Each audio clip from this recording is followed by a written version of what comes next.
Welcome to Sleepy Tale Stories, where dreams begin and worries fade. Let your mind unwind as soothing whispers and gentle stories guide you into deep, restful sleep. Close your eyes, relax, and let the journey to tranquility begin. My dear travelers, embark on a journey into the fire and shadow of Middle-earth, where the mighty dragons of legend once ruled the skies and the deep places of the earth. These fearsome creations of Morgoth were not merely creatures of immense power, but embodiments of greed, cunning, and destruction. From the blazing fury of Glaurung, the father of dragons, to the cold malice of Smaug, their presence shaped the histories of elves, dwarfs, and men across the ages. Before we continue, I want you, my dear listener, to comment down below where you're from and what time it currently is.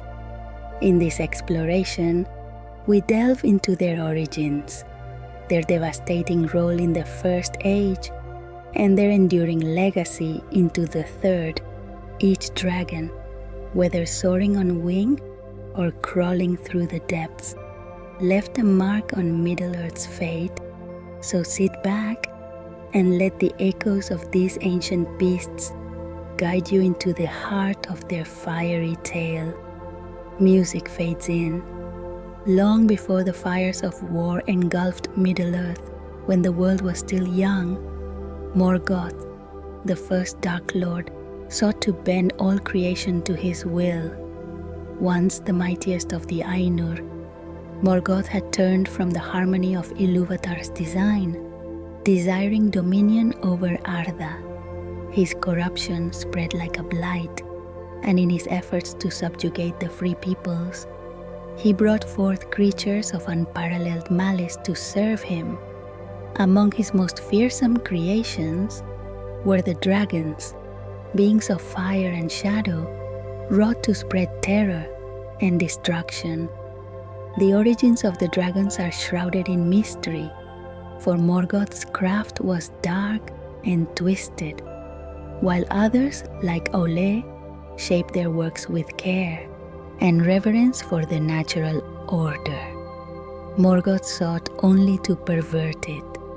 The dragons were designed as instruments of war, their creation an act of defiance against the beauty and balance of the world. Morgoth poured his malice into their making, infusing them with the essence of his own hatred. They were not born of Ilúvatar's song, but of Morgoth's will, their existence, a stain upon Arda's harmony.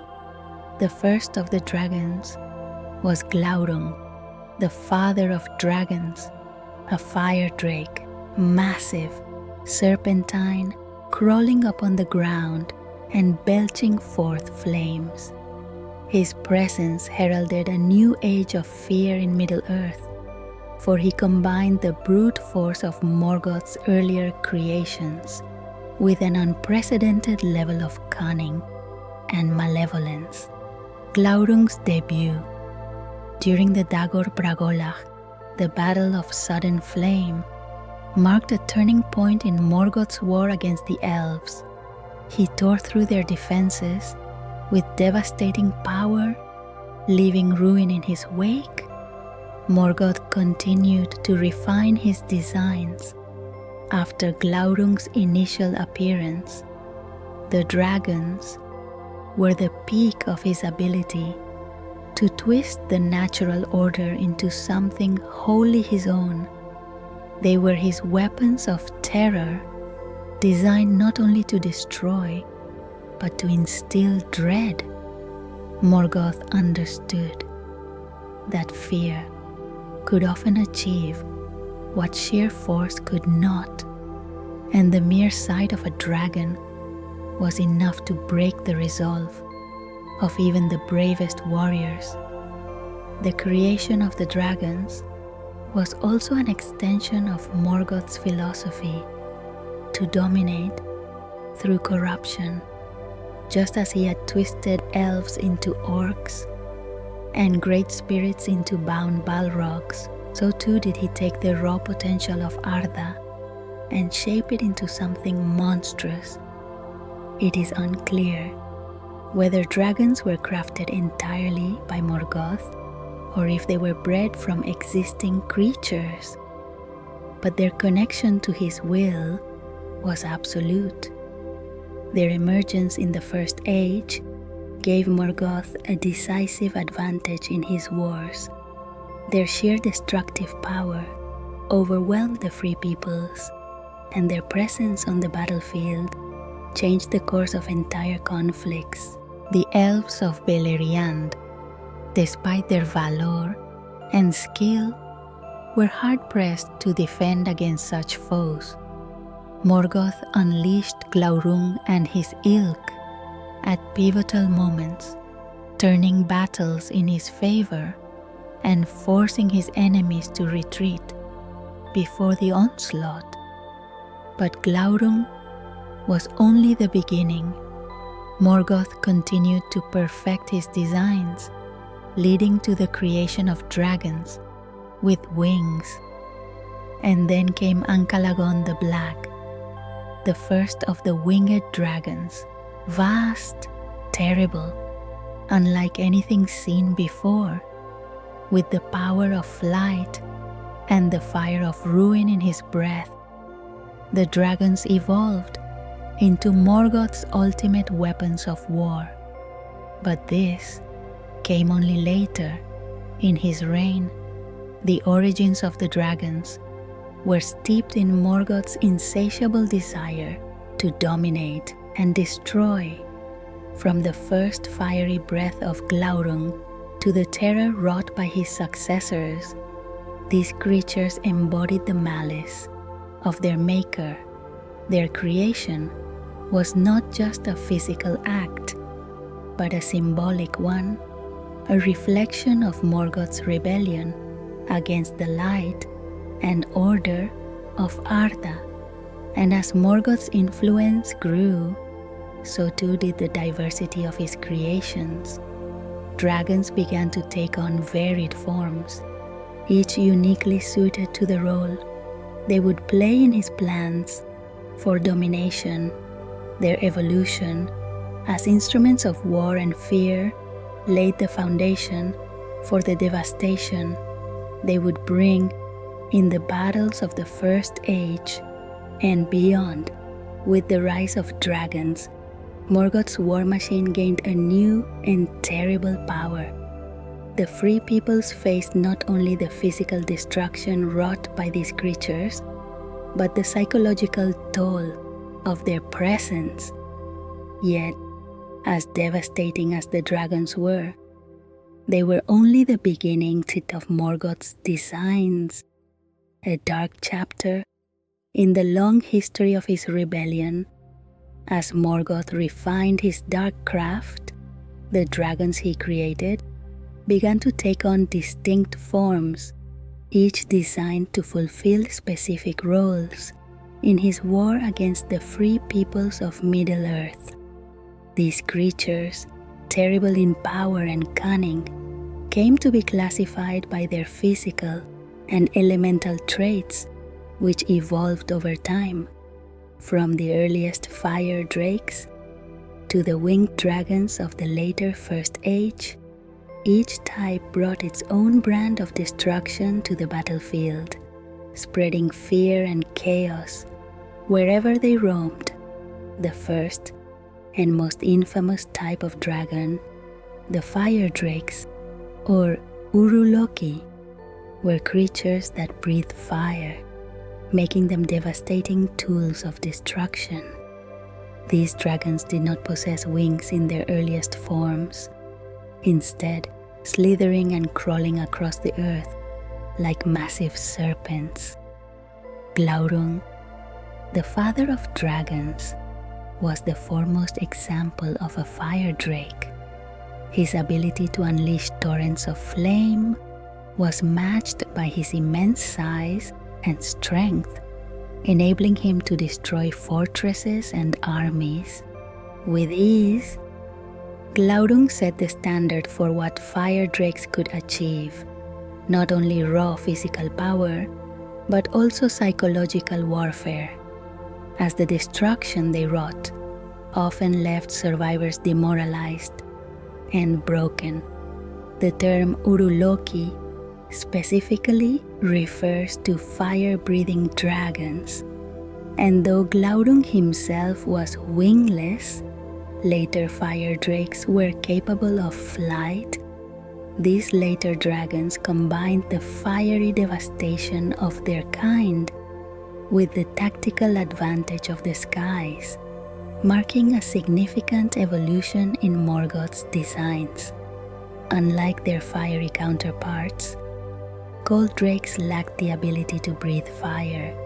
Instead, they relied solely on their immense physical strength, their thick armored hides, and their natural ferocity to overpower their enemies. Though they were considered less devastating than fire drakes in terms of raw destructive capability, cold drakes were no less fearsome in battle.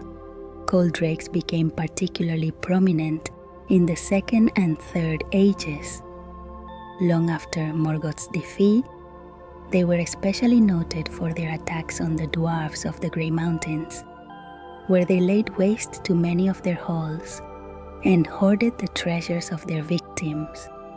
The absence of fire breathing did not diminish the terror they inspired, as their relentless hunger for wealth and their ability to crush even the most fortified defenses made them a persistent threat, the most advanced and fearsome of Morgoth's creations were the winged dragons. Introduced late in the First Age, these creatures combined all the devastating traits of their predecessors: immense size, incredible strength, and the ability to breathe fire with the unparalleled advantage of flight.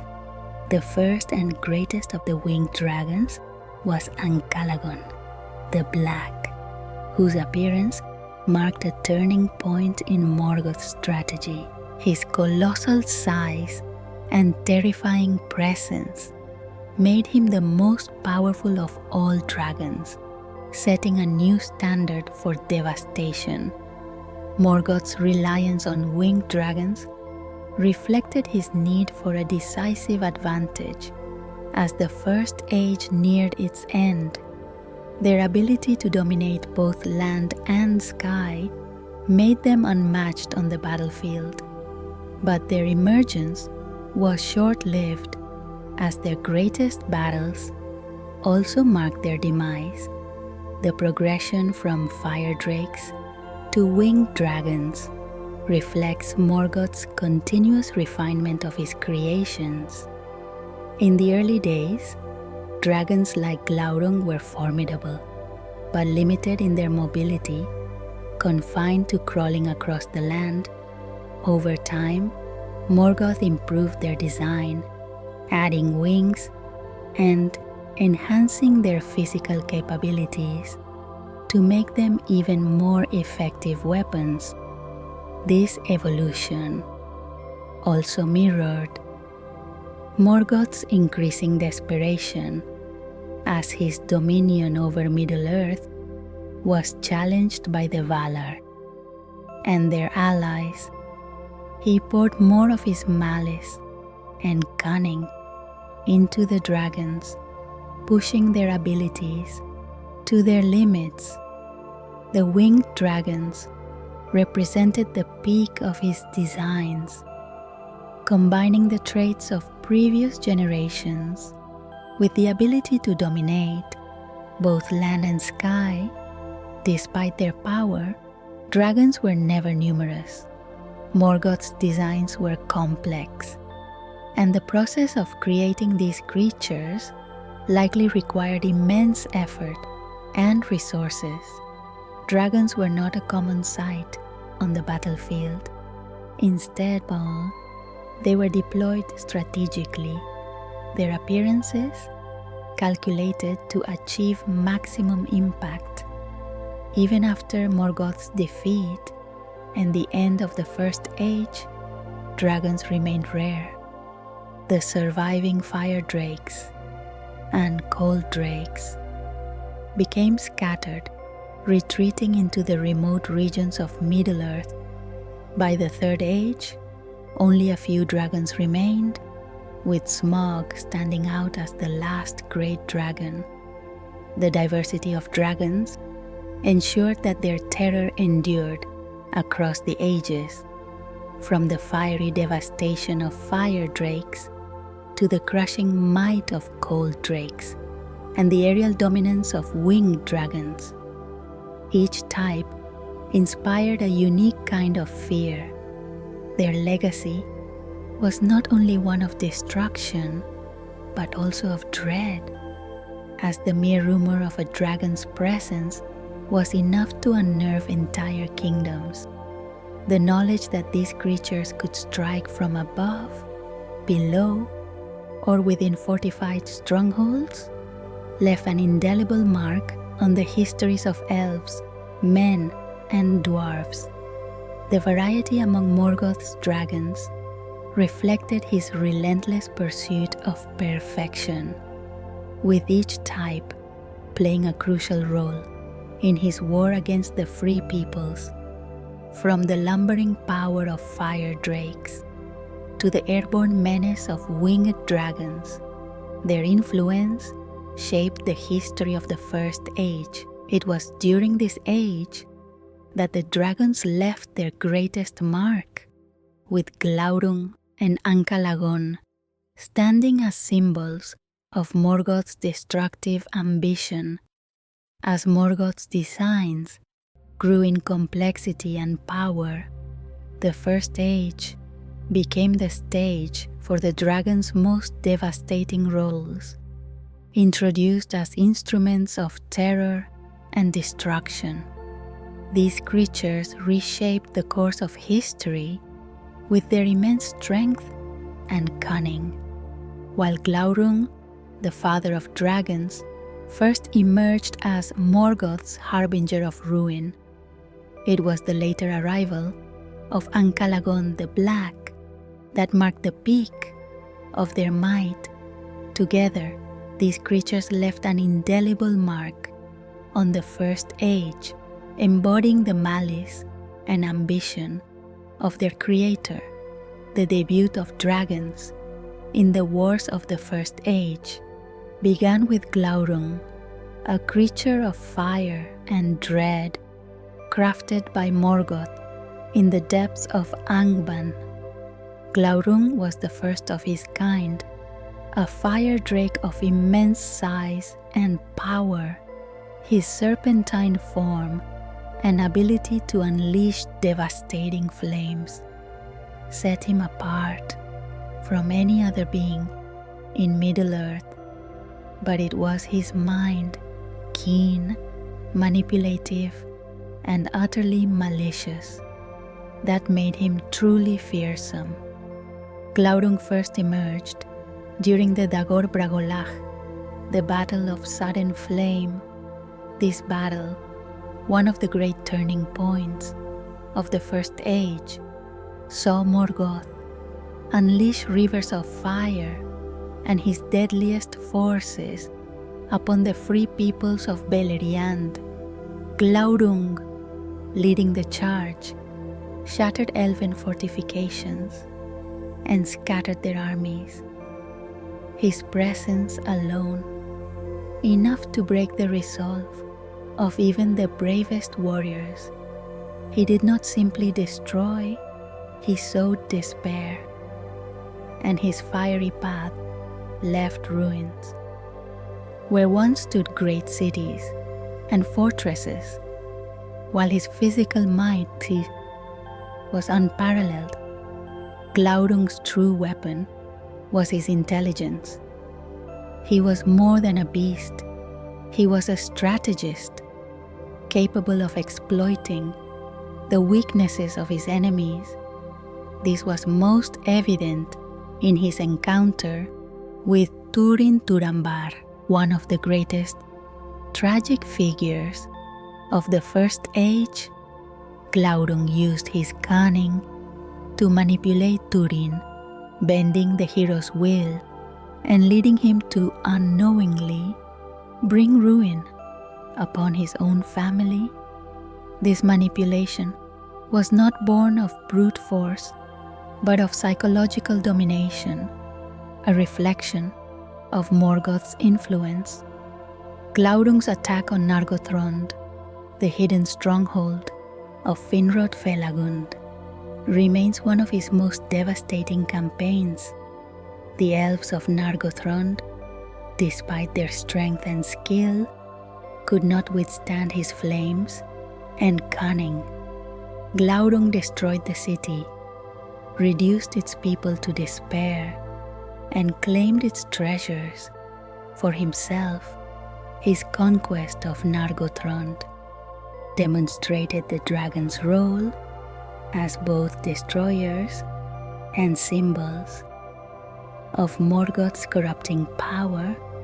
Glaurung's death came at the hands of Turin, who pierced the dragon's belly with a black sword forged by Earl, the dark elf. Even in death, Glaurung's malice lingered.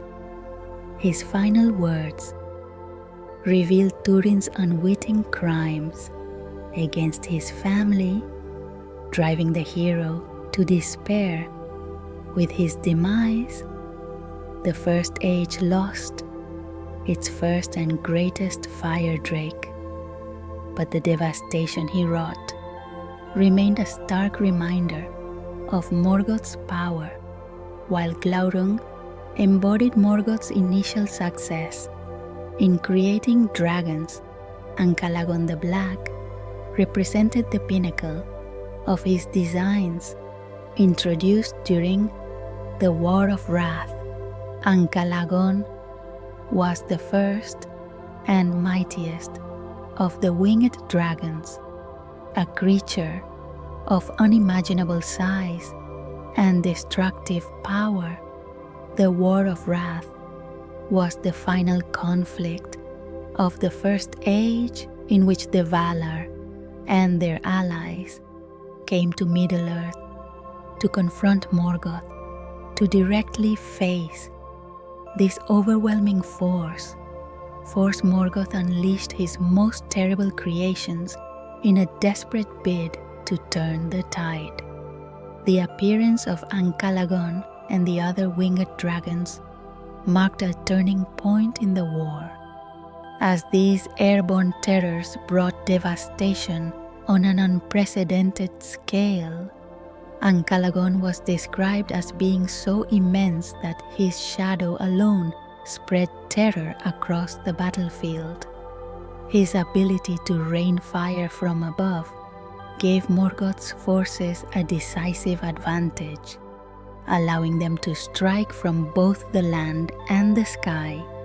The winged dragons overwhelmed their enemies, scattering the armies of the Valar and laying waste to vast regions of Beleriand.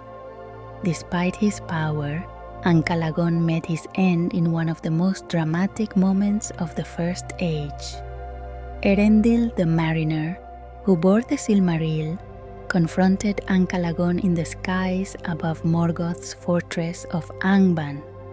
With the aid of the great eagles led by Thorondor, Erendil engaged Ancalagon in a battle that lasted for an entire day. When Ancalagon finally fell, his immense body shattered the volcanic peaks of Tangorodrim, a testament to his unparalleled size and strength. Ancalagon's defeat marked the turning point of the War of Wrath, leading to Morgoth's ultimate capture and the end of the First Age. Yet, the devastation brought by the winged dragons lingered, and the scars they left on the land were a reminder of their terrible power. With the fall of Morgoth and the destruction of Angband, the dragon's dominance came to an end. Many of Morgoth's creations were destroyed in the War of Wrath, and the dragons were no exception. The great winged dragons, including Ancalagon, perished, leaving only a few scattered remnants of their kind. The dragons of the First Age were more than instruments of war. They were symbols of Morgoth's malice and the consequences of his rebellion against Ilúvatar. Through Morgoth's cunning and Ancalagon's sheer might, they embodied the extremes of destruction and domination. Their presence shaped the history of the First Age, influencing events that would echo through Middle-earth for ages to come. As the Second Age dawned, the dragons' power waned, but their impact remained indelible, a shadow over the free peoples, and a reminder of the horrors Morgoth had unleashed. With the fall of Morgoth at the end of the First Age, the dragons that had terrorized Beleriand were all but broken. Ancalagon the Black and his kin, unleashed in a final act of defiance during the War of Wrath, were defeated alongside their master. The cataclysmic battles left most of Morgoth's monstrous creations destroyed, but a handful of dragons survived, retreating into the farthest reaches of Middle-earth. These remnants, though few in number and diminished in influence, remained formidable creatures. Their presence haunted the Second Age. The surviving dragons scattered into the uncharted wildernesses of the north, where they would pose a threat for centuries to come. They no longer acted as a unified force under a dark master, as they had under Morgoth. Instead, they became solitary predators, driven by their insatiable hunger for wealth and their inherent malice. It was during this age that a new type of dragon began to emerge. The cold drakes, creatures that lacked the fiery breath of their predecessors, but were no less dangerous for it. In the absence of Morgoth's guiding hand, the dragons adapted to the changing world. The cold drakes in particular rose to prominence during the Second Age. These dragons lacked the devastating ability to breathe fire, but their immense size, armored scales, and brute strength made them formidable adversaries. They often prowled the northern regions of Middle-earth, far from the settled lands of elves and men, finding a natural home in the Grey Mountains. It was here, in the cold and rugged expanses of the Grey Mountains, that the cold drakes began to prey upon the dwarves. The dwarves, known for their mastery of stonecraft and their unyielding spirit, had long been the stewards of great wealth, hoarding treasures mined from the depths of their halls. The lure of gold and mithril, along with the promise of vast cavernous spaces to claim as their own, drew the dragons to the dwarves' strongholds. The cold drakes posed a significant threat to the dwarves of the Second Age, particularly those in the Grey Mountains and surrounding regions. These dragons would descend upon the dwarven halls, attacking with unrelenting ferocity. Their hardened scales rendered them nearly impervious to the axes and hammers of the dwarves, while their strength allowed them to tear through stone fortifications with ease. The dwarves, though fierce and valiant, often found themselves overwhelmed by the relentless assaults of these creatures. The attacks of the cold drakes not only cost the dwarves dearly in terms of lives and resources, but also forced them to abandon some of their northern strongholds. The once prosperous halls of the Grey Mountains became battlegrounds, with treasures lost to the dragons' insatiable greed. These events marked a turning point for the dwarves of this region, forcing them to focus their efforts on survival rather than expansion. While the cold drakes were a persistent threat to the dwarves, dragons as a whole played a limited role in the wider events of the Second Age. Unlike the First Age, which saw dragons deployed as weapons in Morgoth's wars, the scattered survivors of the Second Age lacked the cohesion and purpose they once had. They became solitary predators, more interested in hoarding wealth than in influencing the political and military struggles of the age. The great conflicts of the Second Age, the rise of Númenor, the forging of the Rings of Power, and the wars against Sauron largely unfolded without the direct involvement of dragons. Sauron, Morgoth's most powerful lieutenant, did not wield dragons in the way his master had, perhaps because he lacked Morgoth's ability to dominate their will. Instead, Sauron relied on other dark creatures, such as orcs and trolls, as well as his own sorcery to wage his wars.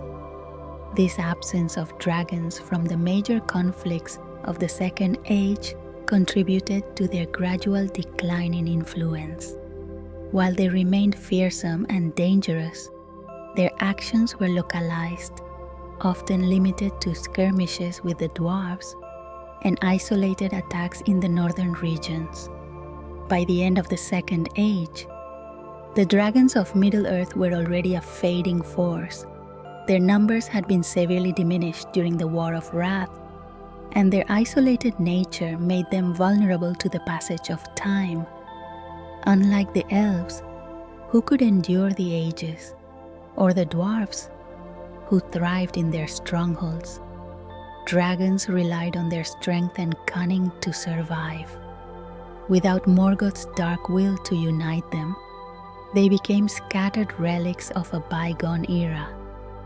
Yet, even in decline, dragons remained formidable, their rarity only heightening the fear they inspired. While most of their kind faded into remote obscurity, one dragon rose to infamous prominence: Smaug the Golden. His insatiable greed and unmatched ferocity would come to define the Third Age, cementing his place as the last great dragon of Middle-earth. As the Third Age began, cold drakes continued to pose a threat in the northern regions, particularly in the Grey Mountains, where they had long plagued the dwarves. These dragons, though lacking the fiery breath of the fire drakes, were no less deadly. Their immense strength and armored hides made them nearly impervious to conventional weapons, and their cunning made them adept predators. The dwarves of Durin's line had reclaimed some measure of their strength, settling in their halls within the Grey Mountains. They prospered, for a time, mining the wealth of the earth and building their fortunes. However, the presence of cold drakes in the region brought relentless challenges. The dragons' raids were devastating, not only for the treasures they plundered, but for the lives and halls lost in the process. The attacks reached a peak in the early Third Age, culminating in fierce battles between the dwarves and the cold drakes. The conflict was costly, forcing the dwarves to abandon many of their once prosperous strongholds in the Grey Mountains. Driven from their homes, many dwarves scattered across Middle-earth. Some sought refuge in Erebor, the Lonely Mountain, while others migrated to more secure locations, such as the Iron Hills. These events marked the beginning of the dragons' retreat from prominence. The cold drakes, though victorious in their raids, became increasingly isolated, their numbers too few to maintain their dominance. By the mid-Third Age, their appearances became rare and their threat diminished.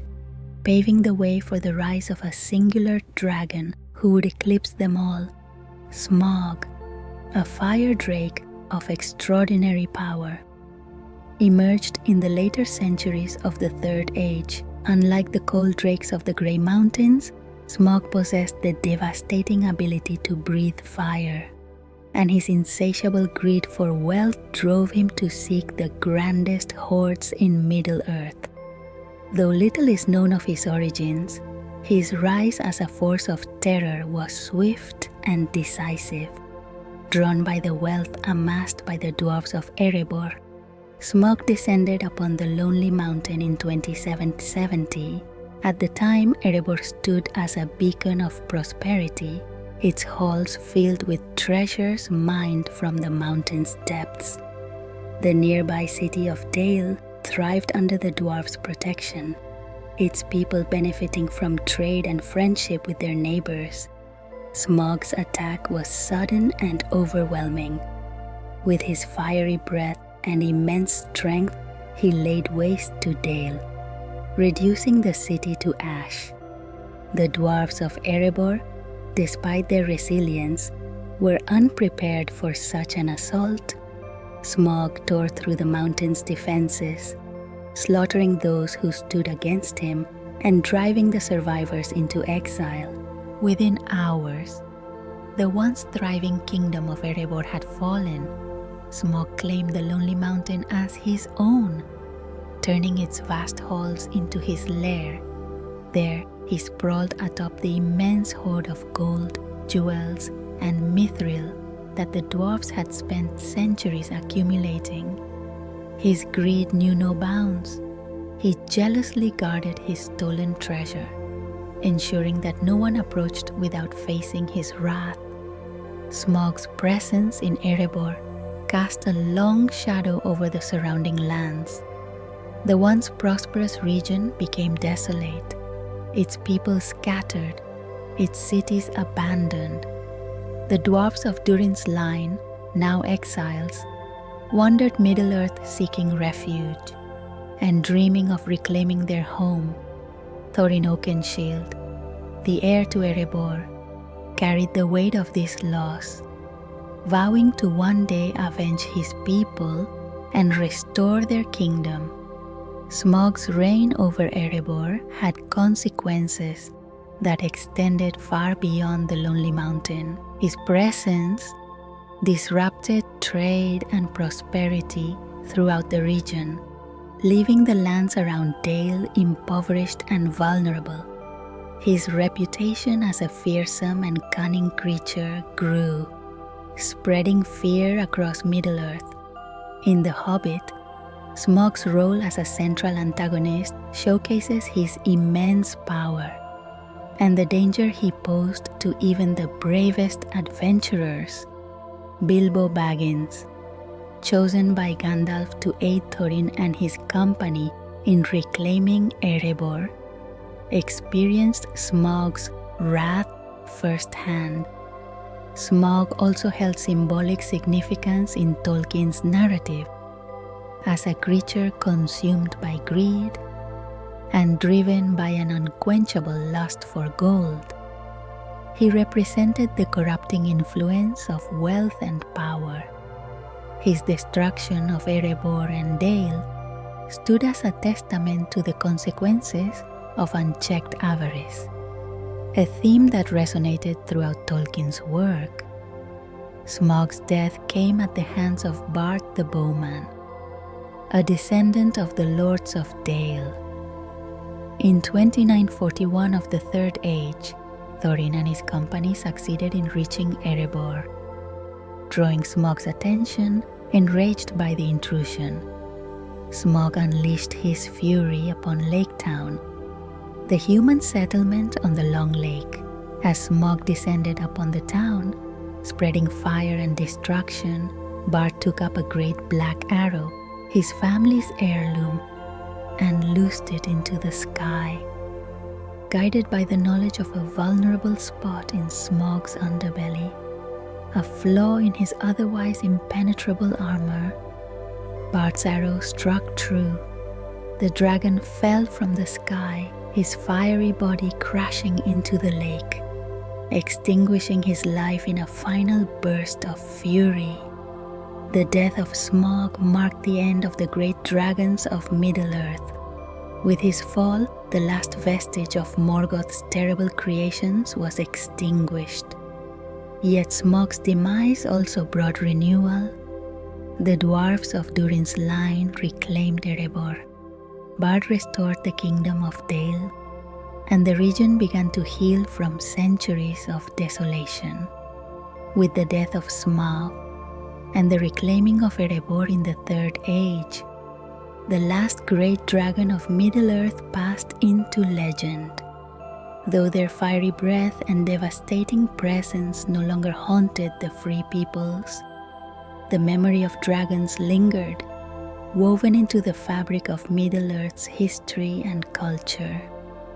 These creatures, crafted by Morgoth in the early days of the First Age, left behind a legacy far greater than their physical forms, a legacy of fear, caution, and symbolic meaning that shaped the world long after their extinction.